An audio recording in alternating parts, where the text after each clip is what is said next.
আসসালামু আলাইকুম, কেমন আছেন সবাই?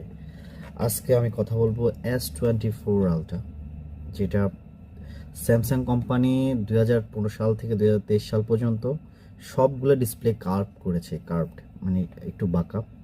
কিন্তু 2024 সালে এসে স্যামসাং কোম্পানি এটাকে করেছে ফ্ল্যাট, যেটা আসলে ইউজ করতে খুবই কমফোর্টেবল হয়। এটার এলসিডিটা হচ্ছে 6.8 ইঞ্চি। এটা হচ্ছে অমলেড ডিসপ্লে।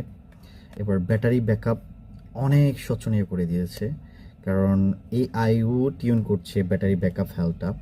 কারণ এখানে 120 Hz, যেটা ব্যাটারি হেলথের জন্য অনেক বেনিফিশিয়াল।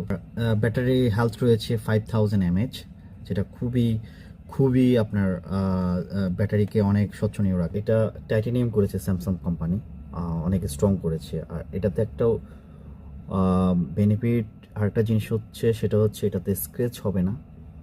এটা যদি উপর থেকেও পড়ে, এটা ভাঙার সম্ভাবনা খুবই কম।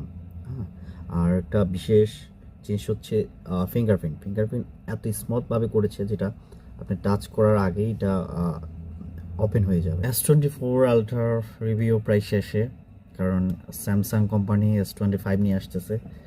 এখন যারা স্যামসাং লাভার তারা আসলে অপেক্ষা করতেছে কখন আসবে। ইনশাল্লাহ চলে আসবে হয় ফেব্রুয়ারির শেষের দিকে। পর্যন্ত আবার অপেক্ষা করুন, আবার দেখা হবে নেক্সট কোনো ভিডিওতে।